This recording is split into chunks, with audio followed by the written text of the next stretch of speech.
So don't say anything you wouldn't want your mother to hear.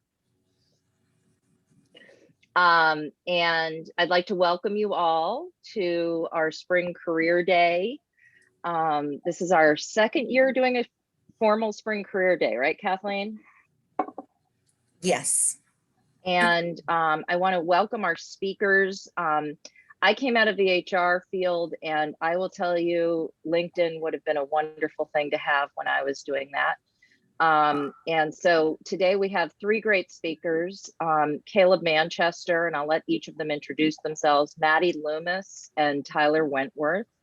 And the way this is going to work is that everybody is very encouraged to ask questions, but I ask you to post them into the chat box, and then we will come back to them at the end and spend the last 10 minutes or so trying to get through people's questions. We have some general questions for the speakers that we will go through. And like I said, just, please ask questions, just do so in the chat box. Make sure that you keep yourselves on mute so that we don't have a lot of background noise. And that is that. So I'm gonna first, Kathleen, maybe if you can take it back, stop sharing for a second so that each of our speakers can actually show their faces. Let's see here. All right, so Tyler, would you like to kick us off with a short introduction, who you are, how you came to be here, and what you currently do? Sure. So I'm Tyler Wentworth. I own a company called The Hire, which is a recruiting firm. I'm not sure how many of you are familiar with recruiting firms, but I ran the Providence office for Randstad, which maybe sounds familiar. They're a $20 billion company recruiting firms all over the country. And 3 years ago, I left to start The Hire, and that's where we are now. I think I'm here because our industry uses LinkedIn pretty much hourly. We can have some insight. Excellent. Maddie, you're the next one on my screen, so I will turn it to you next. Hi, everyone. My name is Maddie. I am a corporate recruiter now for a company called Regional Finance, but I actually started out internally as well with Thunder Miss Health Center while I was at URI, actually, as a part-time corporate recruiter, and then moved into staffing, and now I'm back into corporate recruitment. But I graduated from URI in 2017, and I've been recruiting ever since, and I use LinkedIn every day, several times a day. Oh, you're on mute. Yeah, thanks, Maddie. Caleb, I'll turn it over to you. How you doing? Caleb Manchester. I'm a 2006 graduate of the University of Rhode Island College of Business. I am the president and CEO of a company called Gansett Ventures, which I founded in 2016. We're a mid-market private equity and real estate development shop in Boston, and I'm also our HR department. And that's definitely the most fun part of your job, I guarantee. All right, so we are going to go through some questions just sort of to let you each share information about LinkedIn and about your experiences with LinkedIn. And I'll probably, just for the sake of simplicity, go through in the same order that I just started, and then sort of, I'll go back and forth. Can you put up the first questions there, Kathleen, just so that everybody can see what they all are, and then I'll just refer to them. All right, so we're going to be talking about how individual companies use LinkedIn, what role you play, what students can do to make themselves visible, what do you look for when you're looking at people's profiles, how else can students use LinkedIn for their job search beyond just posting a profile and praying. What is the biggest mistake people make when setting up their profiles or using LinkedIn to job search? So I think probably the first two are linked. So that's where we'll start. Let's go with Tyler first. Can you tell us a little bit about how your company uses LinkedIn in the hiring process and what role you play in that? Yeah. So we use LinkedIn for almost every search we do. My whole team here has LinkedIn recruiter licenses, which if any of you have them, you know they're not cheap. We found it the best way to identify candidates who have the qualifications that we're looking for. You know, I mean, we use Monster, we use Indeed, Career Builder, ZipRecruiter, and we track all our placements and what system we got them from. And it's almost over 80% our placements are through candidates we identify on LinkedIn. So it's almost that initial screening step too that we use. You know, almost everybody that, specifically myself, and I know my team as well, you know, the first thing we do when we find a name, even if it is on Monster or somewhere else, is we look them up on LinkedIn, you know, to see what mutual connections we may have in common, to even do a backdoor reference on somebody. You know, I try to find my mutual connections and reach out and figure out, hey, do you know this person? How well? You know, what's their background? Would they be good? Would they be a good candidate? So, you know, it really starts at the beginning of any search we do. And, you know, specifically my role, as I said, I mean, I use it as well as other social media tools, but I think LinkedIn is the greatest. I put the biggest emphasis on your LinkedIn profile, and I'm going to look at that first. And, you know, people, as we'll probably talk about later, how important that initial picture is. I mean, I know a lot of people, especially people who don't use it a lot, don't have a picture on there, or if they do, it's not a professional photo. You know, it really can set you back and maybe not even get a call from somebody if your profile doesn't, you know, that first impression doesn't make doesn't do what you're hoping it to do and what recruiters are looking for. Great. Caleb, what can you tell us? So just to be clear, I've made only a couple of key hires in the last couple of years, and one of them I did use LinkedIn Recruiter to find. I think that the other guy I knew professionally, but using the LinkedIn process, I thought in the past I've hired using Monster, and you know, I can't remember what the other website that I used back in the day was, but I thought that the LinkedIn process was really good from the hiring perspective, and you know, that's anything grammatical, professional photos, and relevant experience probably are the top things for me. But you know, obviously, every time I got an application, I would follow that up immediately with a Google search. So having a clean social profile across the board, I think, is super important. If you have Instagram or Facebook, just make everything private to the extent you have anything that you wouldn't want your boss seeing. I think that's probably all I got for you on that. Okay, terrific. Maddie, I know you're on LinkedIn all the time because I see you up there, and that's how I recently reconnected with you. So tell us about how you use it. Yeah, definitely. So I actually have a dual role where I'm at now. I've used LinkedIn Recruiter for probably the better part of 5 or 6 years. I started recruiting when I was in college, so I had the luxury of being able to use it then. But I use it for probably around the same that Tyler said, 80% of my hires.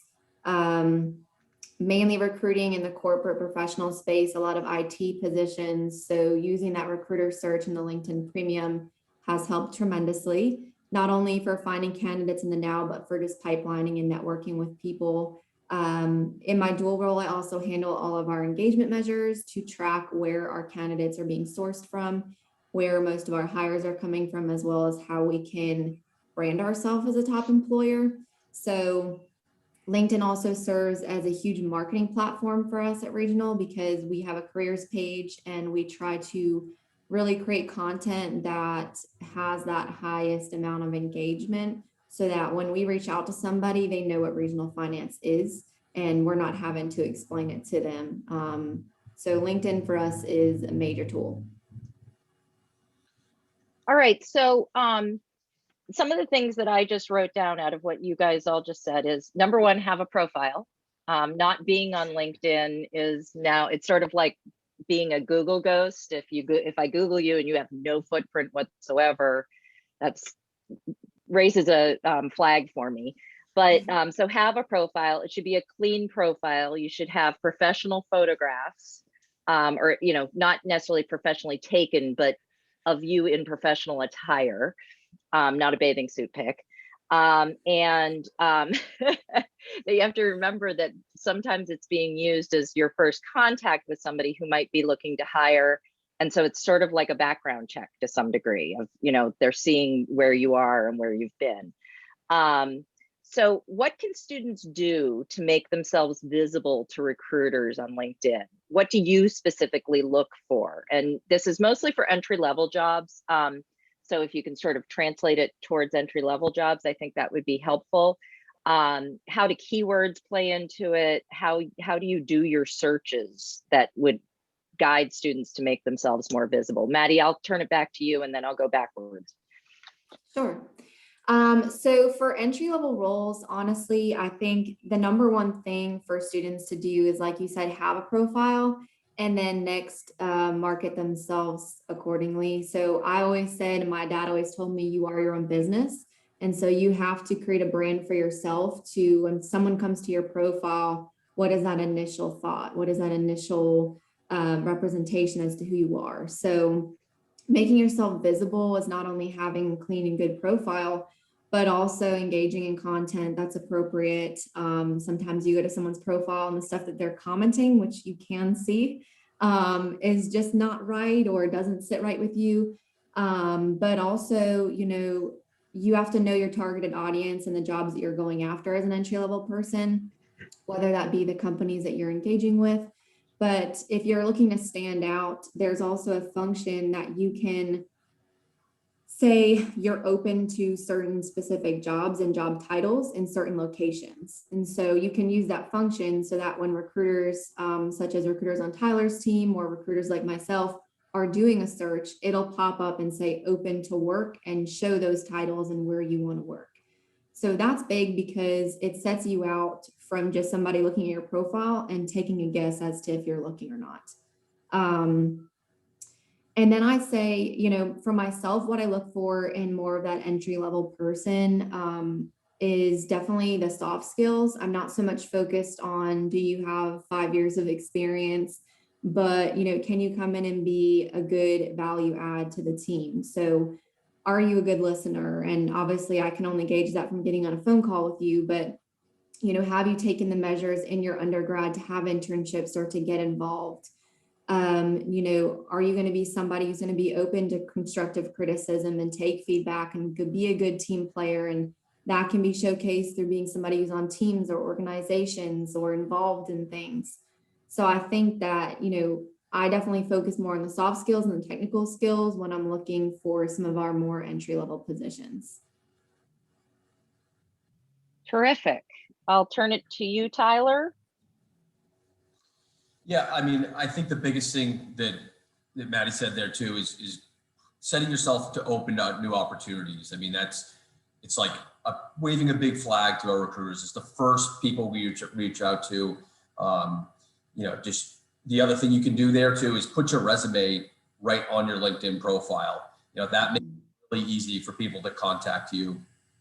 Otherwise, we have to send you a connection request or send you a message. Some people don't have the right email set up, so you can lose a lot of time if you don't have contact information or a resume. If you're really looking, have your resume right on there. The other thing that I would suggest is getting those endorsements from other people.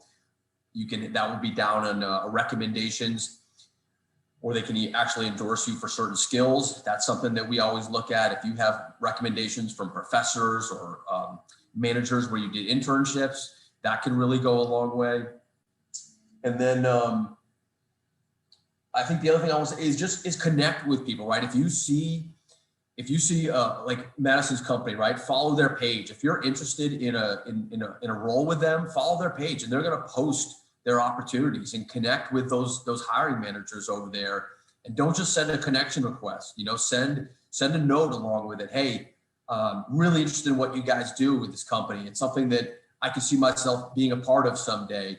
That will set you apart so much more than just sending a connection request. The people that send me a message, maybe I'll write back to them, and then we establish something where they can reach out to me for help, or if they see a role that we're working on, that get that dialogue going rather than just being waiting or applying and hoping for the best. Take the initiative and send the hiring manager a note on LinkedIn, letting them know why you want to work for this company, why you think you'd be good for this position. So I think the key takeaways and how to get a role. I mean, we're literally doing a search for 7 entry-level accounting grads right now, and we're finding them on LinkedIn. And the ones that have their resume on there or have open to new opportunities are the first ones we're gonna reach out to and call. Terrific, thank you. Caleb, what do you have to say? I have a couple things. One, Tyler, I agree with you completely that in looking for a job, and I can say this from personal experience, finding a job and also in hiring, you have to be active. You can't passively apply for jobs. There are so many people out there just firing resumes at people. They're not targeted. I think that, if there's a job you want, you have to go get it. And so reach out to, depending on the size of the company, reach out to somebody, mid-level, upper-level management, or hiring manager, depending on the size of the company again, and, make your case for why you should get hired. The other thing I want to go back to is just quickly with respect to Amy and the picture. I wouldn't hesitate to get a professional picture taken. I mean, there are pictures out there, you can wear a suit and have a terrible picture. And I think that a lot of times when people are looking to hire, if they see a LinkedIn profile, they're going to look at that picture. They're going to look at the profile overall for about, 20 to 30 seconds. Right. So if it doesn't pass, XYZ, it doesn't have to be, the focus of your profile. It just can't be the focus in a negative way.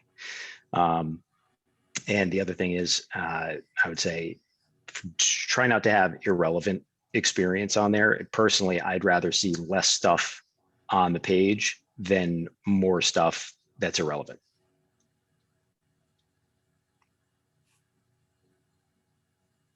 Yeah, I would agree with Caleb there. I mean, I think we've talked about, you guys, all your profiles are going to look very similar. So you have to find a way to stand out. So as you move along, I think some of the, if it's waitressing or bartending, some of that stuff shows initiative, especially if it's through college, but eventually, you're going to want to take that off and show your actual work experience that's relevant. Yeah, and even if it's specific coursework or school related that's not coursework, that stuff can be more compelling if it's targeted at a specific industry or job than some other job. Amy, you're on mute. Sorry, I was hitting the bar and it didn't unmute me. That's weird. I've been checking out LinkedIn and a lot more lately, just because I have a lot of graduate students right now looking for jobs. And I've noticed that the profiles that stand out to me are those where people are actually participating in LinkedIn.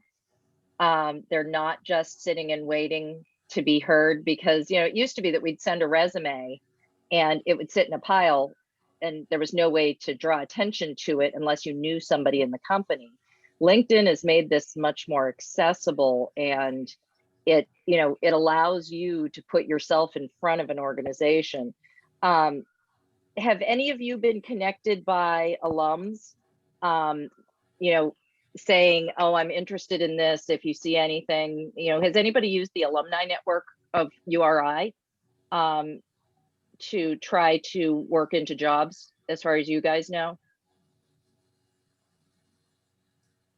I'll let somebody else handle it because I'm not a URI alum. I Sorry, Tyler. personally have not. Tyler, what are you doing here?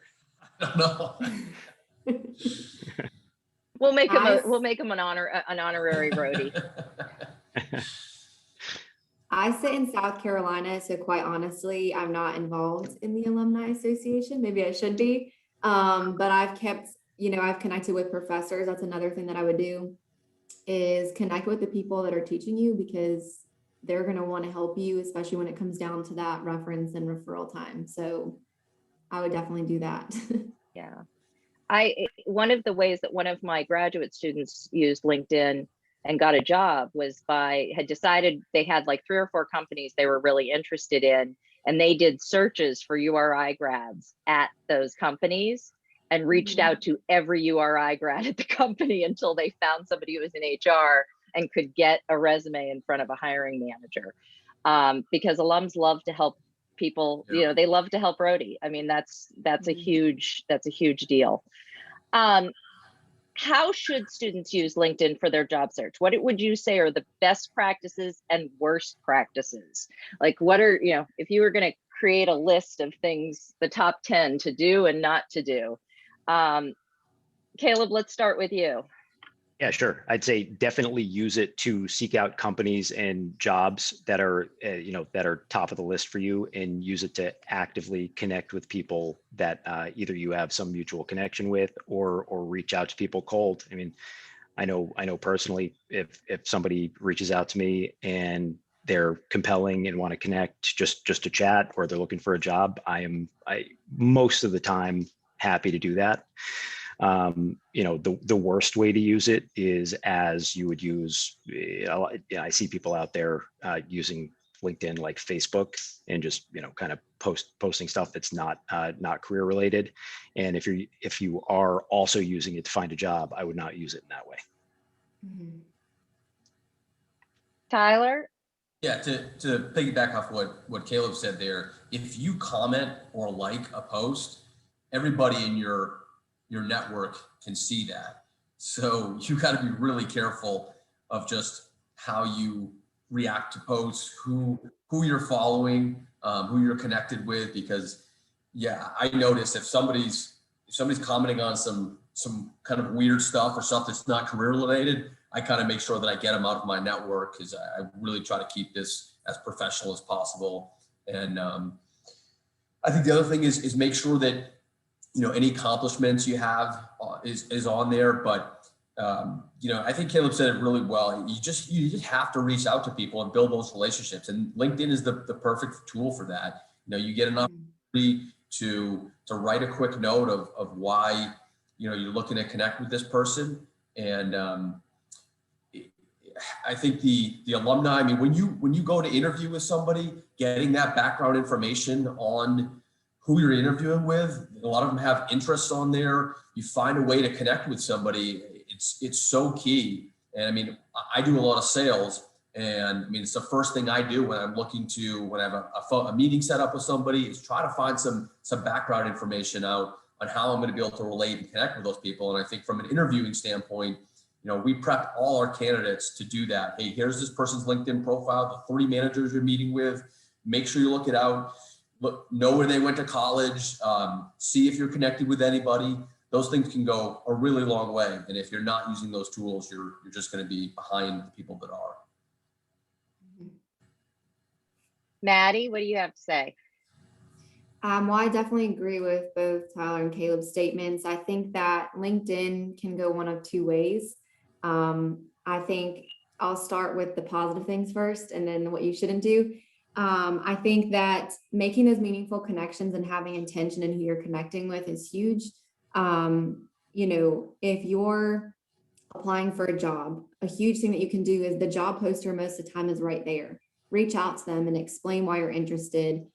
Talk about what you researched about the company, why you want to connect with them. Because like you said, Amy, it used to be that your resume just sat on a desk. Well, now you can bring attention to your interest and you can follow up with them. If you connect with them, you can reach out, say, hey, my name's Maddie. I'm interested in this because X, Y, and Z. And then follow up a week later if you haven't heard back. Hey, still very interested. can we get on a call and talk? Like, you are your own business, so market yourself, ask them to talk. You don't have to wait for them to ask you. And then also I would just make sure you're diversifying your network, but at the same time, like Tyler said, keeping it professional. You never know when you're going to utilize those connections. So don't just connect with the people who are going to help you now, because 3 years down the road, you might have connected with somebody who now moved to a company you really like. And because you've connected with them for 3 years, you reach out to them and your name's familiar to them, and boom, you already have a connection right there. So make it easy on yourself for the long run by connecting and making those, that pipelining, we call it, or networking now. And then I would also say, don't be afraid to put yourself out there and ask. A lot of people are always willing to help you. And if you see that you're connected to somebody or somebody who went to URI or whatever, help them out, or you help them and they help you, create a partnership to where you can ask them questions about their career. You can say, hey, I want to be where you're at in 2 years. How do I get there?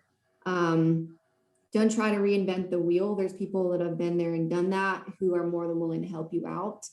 And for the don'ts, I would say, similar to the whole people using LinkedIn as Facebook, I've also seen people using LinkedIn as a dating site. Don't do that.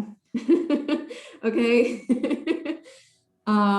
People will reach out and try to date you on LinkedIn, but don't engage in this. This is just a bad thing to do.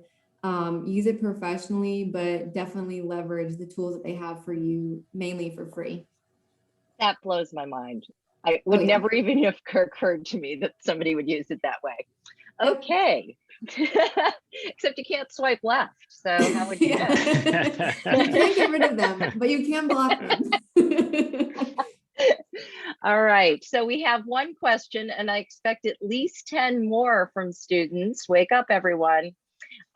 Is it better, in your opinions, to have multiple internships or one long-term internship? When you're looking at someone who's an entry-level person, is it better for them to have breadth or depth? And Maddie, since you're the last one to talk, I'll turn it back to you again. I would say it depends largely on the industry and the type of position. For myself, I had 3 different internships before I graduated college, and that all helped me because I got to understand what I wanted to do. Not so much on worrying about what a recruiter would think of me, but understanding from my standpoint, like, what do I like? What do I want to do in my career? So that I don't have to spend the first 5 years of my career understanding or finding out what that is. So I interned within HR and recruiting in 3 different industries. And I was like, hey, I like this best. I'm going to go this way. And so I think more so that depends on what you want. And now is the time to do that soul searching. Absolutely. Before you have to stay 18 months before you leave again. Yeah, exactly. Tyler, what do you think? Yeah, I would say that I would look at it more a greater impact to have multiple internships, because you're going to get more exposure. You'll be able to use more software or different types of technology. And I think that, it's not like you're jumping ship, right? I look at it, it's like, oh, they completed that internship, they took on another one. So nobody's looking at you negatively to have 3 or 4 internships. Again, I look at it, you're getting more exposure to different companies, different ideas. And even as Madison said, that, trying to figure out what you like, what kind of company do you want to work for? Is it a small family company? Is it, a Fortune 500 company? And so figuring out that as soon as you can is just going to get you ahead. So I would tend to lead towards multiple internships. Caleb, what do you think? Yeah, I agreed. I'd say more is better. I don't necessarily want to see 10, right? But I'd say 3 is better than 1. The only other thing I would add is that the only concern with more is if they were in vastly different directions, right? As long as they're it's 2, 3, 4 internships and everything is kind of targeted towards one area, so that I know you're interested in that area. Mm-hmm. Then that would be preferable. And that being said, I often talk to students and they say that their internship, their first internship showed them what they didn't want to ever do again. And so don't worry if you did have an internship that gave you a better picture of what you want for a career. You can still talk to the learning that you got from that and what it indicated to you in terms of what you didn't want to do and therefore what you do want to do. So, don't be afraid to take an internship in the field you think you want to go into and then change your mind. Internships, in my mind, are more like those tasting spoons they give you at ice cream shops. They're not going to give you so much that you have to stay for life, but you definitely should get a full taste. And the point is, you're not going to buy the ice cream you didn't like the taste of, right? So, so we have sort of questions that are related in terms of information to be included in your bio, and at what point do certain experiences become irrelevant? And I think that refers to talking about, when you were a waitress, or you worked your way through college, or you were a lifeguard during high school. At what point do you drop those off of your resume and off of your LinkedIn profile? So Caleb, I'll go back to you. Yeah, it's possible that the panelists on this specific issue have differing opinions, right? I personally would look more for things that it can be unrelated job, say a lifeguard. If there's something specific about having that job that pertains to the job that you're trying to get, then I would outline that in that section, right? So tell your story. Tell the story about why that's relevant to what you're trying to do. Otherwise, I'd rather see coursework and other outside interest stuff on there. Okay. Tyler, what do you think? Yeah, I think Caleb said it right. There's not a clear answer to this. It's everybody may look at it differently. Every hiring manager may look at it differently. I mean, like I said, for me, I love to see somebody who had the lifeguard job while they were going to classes, or bartending while they were going to classes. It shows me that they can manage multiple tasks and have a very intense schedule and be able to complete their courses. So, but again, that's just my opinion, right? And everybody you may be different. But I think for me, once you start having relevant experience, you have your first job, and you got at least one actual job you can put on there that's towards your career. Then you can start removing, for me, some of the early on stuff. Maddie, what do you think? So I have a similar but a little bit different take on this. I say keep it. For me, and I say this for entry level, I'd say for the first 5 years of your career. Reason being is, especially the recruitment that I've done, when I get a rec, for example, from my field, and they say, we need a salesperson or we need a branch manager. And they tell me the skill set, and I say, okay, are you fine with someone not having the direct experience? Yes. Okay, great. The first search that I do is for bartenders and waitresses. Having been one for 10 years, having grown up in a restaurant, for me, that's that soft skill where they know how to talk to people, interact with people. They know how to find solutions quickly and effectively. They work as a team. They've done side work and had those late nights working with each other. They have the soft skills that are needed for a lot of the foundation for any type of customer facing, client facing, sales, biz dev role. And so for me, I think it's important to keep that until you have at least, like Tyler was saying, maybe a couple of years of experience under your belt. And then you can always allude to it in a further interview, but it's not going to necessarily be what gets you the interview if you have that other solid career experience. Yeah, I would say that was my experience also when I was looking at resumes. I mean, there's not a firm rule to this, but they advise that you don't have more than a page until you're probably 5 to 10 years into your career, and even then try to keep it short. And so I remember I kept my waitressing and all of the other stuff I did to make ends meet until I was probably in my 30s. And it just sort of became smaller and smaller. And I always said, waitress and, conflict management, team skills, all of the things that I got out of that as opposed to just listing it. And I often have Amy, students. I agree with that. So I don't disagree with Maddie or Tyler on that. I would just say, if you're including it, make sure that there's a enumerated purpose for its inclusion. Absolutely. And also encouraging students to include those kinds of things. I often will give students an exercise in class saying, okay, and here's a theory, apply it to work you've done. And they say, well, I've never had a real job. And I'm like, you've never worked ever, volunteer, anything. And they're like, well, that's not real work. And I was like, of course it is. It's real work. And your whole life is going to be about spinning that story about that work and how it's going to lead to your next job. So I think that, there are no hard and fast rules. And it's more about how you tell the story. That's what I just took from what you guys said. Would you concur? Agreed.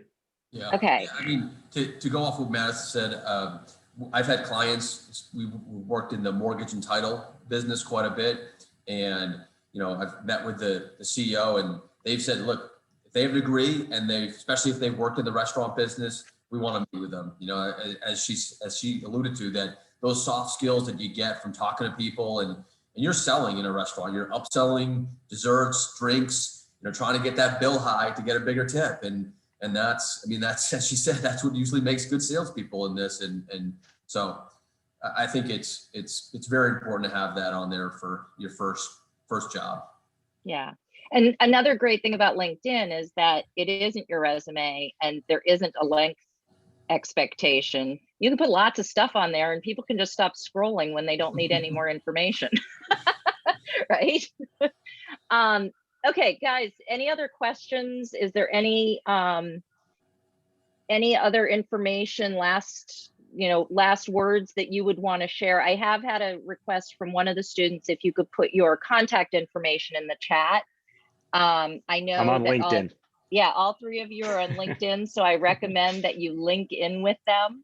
I think that's the best way. This will be a test of your abilities. So in terms of takeaways, what would our three speakers tell the students as your biggest LinkedIn point, the thing you really want to drive home with them? Caleb, I'll start with you since for some reason you're right on my screen. Okay, fair enough. Happy to be there. Not to disagree with you, I think that keep it short, keep it relevant, keep it professional, rather than lengthy is the direction I would go. But I don't know if everybody shares that opinion. Tyler, what do you say? I would say, as I think I mentioned a little bit before, but it's if you think about the companies that you want to work for, right? And then follow those companies and interact on their pages. Anytime you comment, somebody in that company is going to see those comments and then check you out. Oh, who's this person coming? And then you get on their radar. And Caleb and Madison also mentioned this, but find out who that hiring manager is and sell yourself. Tell them why that you're a good person for this position they've got and why you want to join their team. It's just going to make you stand out so much from sending your resume and or just a LinkedIn profile. So, really get that LinkedIn profile the way you want it. As Caleb said, definitely get a professional headshot. A lot of organizations will do it for free. They'll have a day where they'll have a photographer. I'm even thinking about maybe doing one here. Well, I'll reach out to somebody at URI and offer people the opportunity to come and get a headshot here with a professional photographer. But just take advantage of it. This is a tool that you have to use in the professional world right now to get a job. And if you're not actively using it, you're truly missing out on an opportunity to build your network. And as you probably know from being in Rhode Island, it's a small community here. And the people get jobs by who they know and who they're able to connect with. And while we're not able to go up to networking events for the past year, this is how you have to do it now. You can't meet people in person. You've got to connect with them online. So I would just really stress to take advantage of this opportunity and connect with all of us and we'll help you build your network. Fantastic. Thank you. Madison, one last word. Sure. I would agree with both Caleb and Tyler on those notes. I would also say, don't be afraid to put yourself out there and ask. And also apply for the jobs that say 2+ years of experience. Most likely they're open to finding somebody entry level. I did that myself, and I went into the interview, and when they asked me what I knew, I said, I don't know that, but I will learn it. And, you have to be courageous enough to put yourself out there, and understand that even if you don't know everything, there are people that are willing to teach you. So take that chance and take that leap and submit your resume and connect with people and diversify your network enough to where you have those different outlets to do so. Terrific. I completely agree with that. That 2+ year experience thing, I think a lot of entry-level folks immediately say, oh, I don't have that. Well, if you had any job whatsoever, you've had hours towards 2 years. So it's all good. And there's no harm in at least trying. We did have one final question, and I think it's interesting because when all the social media stuff started up, there was a lot of, how many friends do you have? How many connections do you have? And so somebody asked, do the number of connections make a difference? For example, if you only have 30 connections, or if you only have 10, are you going to look at that differently than somebody who has 30 or 200? Is it good, bad, and different in terms of number of connections? I think Anybody? Like they don't use it as much, right? If you have 10, like this person's probably not on there. Is it worth reaching out? If I see more connections, I'm like, oh, they're on here a bunch and they're actively using it. Is my first takeaway from having 10 or connections. Okay. Tyler, anything else, or excuse me, Caleb, anything else you'd add? Yeah, no, I would agree with that. I mean, there's probably some threshold after which it doesn't matter, but if it's very few double digits or whatever, then that, it just it's somebody who's either new to the platform or doesn't use it much. And so I would think that more is better in general. Terrific. Well, I want to thank you all so much for being here today and giving your time to the students to help them figure out where they're going in their careers and how to get there. Students, thank you all for joining us. We had 32, I think, at one point on here. So obviously this would have been a full house in one of our classrooms. And I encourage you to actually link up with both Kathleen and I also, because we both have huge networks. And that's, definitely Kathleen's job as the career advisor and definitely part of my job as running HR programs at the graduate level. So thank you again, Maddie. It was great to see you. And Caleb and Tyler, thank you so much for your time. Yeah, of course. Kathleen, thanks for moderating. Pleasure. Kathleen, I think we're good. All right. Thank you, everyone. Bye, everyone.